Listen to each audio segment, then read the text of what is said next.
उन्हाळ्याचे दिवस असल्याने भल्यापाठे राजांनी छावणी उठवली आणि समर्थाची भेट घेऊन 2 दिवस झाले होते, पण राजांच्या नजरेसमोर समर्थांची मूर्ती होती. त्यांचे शब्द कानात घुमत होतं. वाढत्या उन्हाबरोबर उकाडा वाढत होता आणि उन्हाची पर्वा न करता राज प्रतापरावांच्यासह दौड करीत होते. माग पुढे स्वार दौडत होते आणि मध्यान्हीच्या सुमाराला राज एका आम्र वृक्षाखाली थांबलं. घोडदळाला इसरत दिली. नदीचं पात्र शीन बनलं होतं. सारे घोडदळ नदी काठावर पसरलं. निहाऱ्या सोडले गेले आणि प्रतापराव राजांच्याकडे पाहत होतं. आजूबाजूला त्यांचं लक्ष फिरत होतं. राजांनी विचारलं, प्रतापराव, अहो काय पाहता? वर फणसवड्याची पानं दिसतात, एवढ्यात घेऊन येतो, पत्रावळी लावता येतील. राजा हसलं, म्हणाल, प्रतापराव, मराठमोळी माणसं आपण. अनेकदा उभ्या छावणीत हातावर भाकर घेऊन खायचा सराव झालाय आम्हाला. आमची भाकर हातावर द्या. प्रतापरावांच्या शिलेदाराने निहारीचं फडकं सोडलं.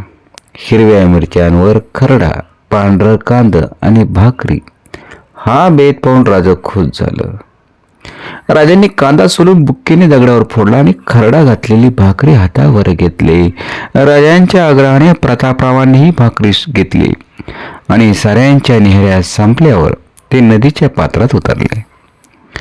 पाणी पेले. थोडी विश्रांती घेऊन राजा घोड्यावर स्वार व्हायच्या बेतात असता प्रतापराव म्हणाला, महाराज, इथून थोड्या अंतरावरती डोंगराच्या त्रिकोणात कोरजाई गाव आहे.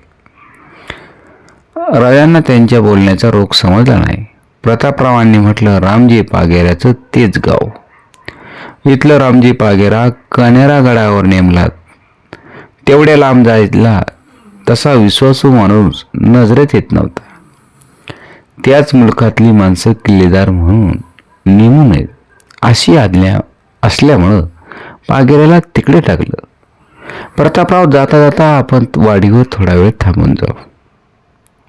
डोंगराच्या कुशीत वसलेली कोरजाई अगदी नजीक गेल्या खरीच राजांच्या नजरेत आली नाही. 5-25 झोपड्यांची 10-5 बसक्या घरांची ती वस्ती. डोंगर उतरणीला असलेल्या शिवाराच्या वर कोरजाई वसली होती आणि घोड्यांच्या टापांचा आवाज ऐकून गाव भयभीत होऊन गेलं होतं. राजांचं स्वार गावात पोचलं होतं. राजा प्रतापरावांच्या बरोबर सावकाश चालत होतं आणि प्रत्येक घराचे दार बायका पोरांनी बाप्यांनी सजलं होतं. गाव राजांचा निहाळीत होतं. पाया पडायचं कुणाला सुचत नव्हतं. सारं कौतुकानं राजांच्याकडे पाहत होतं. पुढे जाणारे प्रतापराव कुसर पाय उतरले आणि रामजी पागेऱ्यांचं वडील मारुती पागेरा, एक वयस्क माणूस, जेव्हा स्वरांनी त्यांना राजा येत असल्याचं सांगितलं तेव्हा त्याचं भान हरपलं आणि आपल्या घराचा कट्टा लगेच त्याने खराट्याने झटकन साफ केला. त्यावर घोंगडी थरली आणि म्हाताऱ्याची नुसती धावपळ उडाली होती. आपल्या दुसऱ्या मुलाला रुपाजीला त्यानं बोलावून पाठवलं. तोच राज घरासमोर आल्याची वर्दी आली. खराटा कोपऱ्यात फेकून मारुती मुंडाशी सावरीत पुढे धावला आणि तिच्या मनात मात्र आनंद मावत नव्हता. मारुतीच्या घरासमोर महाराज पाय उतार झालं. राजांची नजर मारुतीवर खिळली. म्हातारा ताट व आता डोळे राजांच्या वर स्थिर झालं होतं. राजांनी पावलं उचलली आणि तो म्हातारा धावला. एकदम राजांचं पाय धरलं. राजा मारुती पागेऱ्याला उठीत म्हणले, बाबा, अहो तुम्ही आशीर्वाद त्याची पाया पडायचं नाही. म्हाताऱ्याला आनंदाने शब्द फुटत नव्हता. राजांना तो कट्ट्यावर घेऊन गेला. राजा कट्ट्यावर बसलं आणि मारुतीला काही बोलणं सुचत नव्हतं. एकदम घरात गेला. बाहेर आला तेव्हा त्याच्या पाठोपाठ एक म्हातारी, रामजी पागेऱ्याची विधवा पत्नी आणि रामजीचा 12 वर्षाचा मुलगा बाहेर आले. सारं राजांच्या पाया पडलं. मारुती संकोचाने प्रथम बोला, धाकला शिवारात गेलाय. राजा त्या घराचा आनंद पाहून कुचंबले होते. ज्या घराचा करता मुलगा हरवला ते तर शोकाऐवजी दिसणारा आनंद पाहून राजांना काही सुचत नव्हतं. राजा कसं बसं म्हणाला, असू दे बाबा, बसा तुम्ही. राजाने बळेच मारुतीला जवळ बसून घेतलं आणि रामजीच्या उघड्या पोराला जवळ घेतलं. ते पोर बुजून चटकन दूर पळालं. तो जिवाळा पाहून राजा गहिवरलं.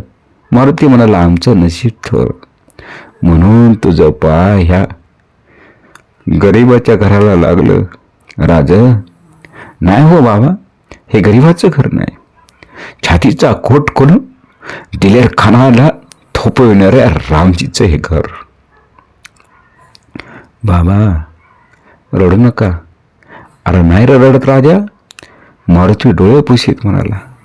पोरानं कुळी धन्य केली, नाहीतर गरीबाच्या घराला तुझं पाय कशाला लागलं असतं.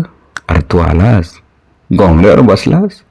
राजा, माझं घर उद्धारून गेलं.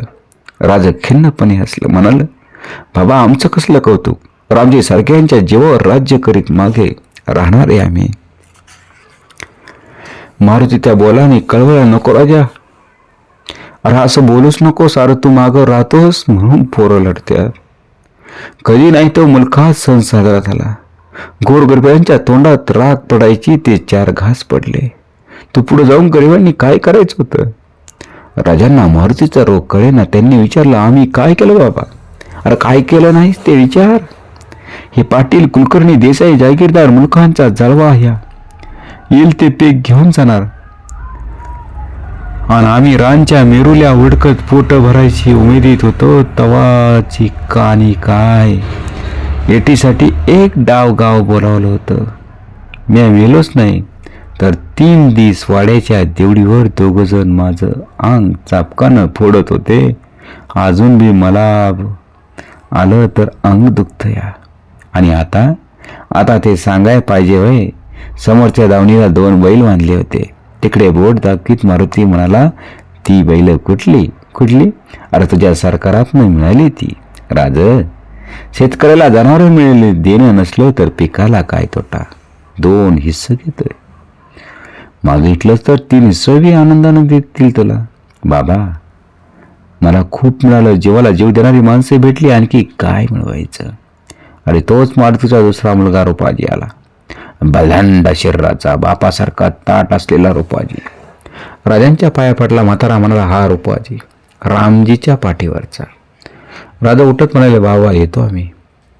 राजांनी प्रतापरावाकडे पाहिलं. त्याने राजांच्या पुढे थैली केली. थैली घेऊन राजांनी ती मारुती समोर धरली. बाबा हे राहून दे, आडी अडचणीला उपयोगी येतील. मारुतीने एकदम हात मागे घेतला. म्हातारा म्हणाला, राजा अरे पोर गेलं म्हणून हे द्यायची काय बी गरज नाही. शिवारात शेत आहे, घर आहे, तू पाठीशी असल्यावर पैसे घेऊन करायचं काय. राजांना उत्तर सूचना. राजा अडकळला, मग मी तुमच्यासाठी काय करू असं म्हणतासा. मारुतीने राजांच्या डोळ्याला नजर भिडवली. तो एकदम हसत म्हणाला, एक काम करशील सांगा, आम्ही जरूर करू. मारुतीने रुपाजीला समोर ओढलं. त्याला राजांच्या समोर आणीत मारुती म्हणाला, राजा जसं रामजीला जवळ केलं सा तसंच याला बी जवळ करा. पांगेऱ्याची खूस अजून उजाड झाली नाही, रामजीची जागा हे घेईल. राजांच्या डोळ्यात अश्रू चमकलं आणि मारुतीचा हात प्रेमाने दाबीत राजा म्हणाल, तुमच्या आशीर्वादानं सारं होईल, पण घरात शेतीवती पाहिला हा राहू दे, ते देखील स्वराज्याचं काम आहे. मारुती म्हणाला, हा राजा, अरे वय झालं म्हणून म्हातारा झालो काय मी. राजा 10 पोरांचं काम करायला बळ आहे अंगात. अजून रूपाला पायाजवळ जागा दे राजा. राजांना बोले ना. राजाने रुपाजीला जवळ घेतलं. राजा म्हणाला, बाबा रुपाजीची काळजी करू नका, रुपाजी माझा आहे. घराभोवती माणसं जमली होती. राजांनी मोहराची थैली रुपाजीच्या हाती दिली. राजा म्हणाला, शिलेदार रुपाजी, ही रक्कम घरासाठी कारणी लावून घरची व्यवस्था नीट लावा. तुम्ही रायगडावर या, तिथं आम्ही पुढची कामगिरी सांगू. रुपाजीनं राजांचं पाय शिवलं आणि गावच्या उतरणीपर्यंत सारं गाव राजांना पोहोचवायला आलं होतं. उन्हे कल्ली होती आणि मारुतीलाचा निरोप घेऊन राज स्वार झालं.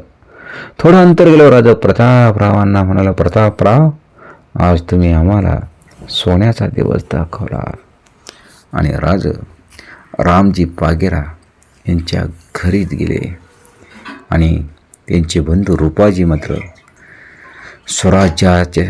स्वराज्यात एक शिलेदार म्हणून दाखल झाले आणि छत्रपती शिवरायांना रामजी पागिऱ्याच्या वडिलांनी मारुती पागिरे यांनी मात्र कसं खणखणीत मात्र सर्व उत्तरे दिली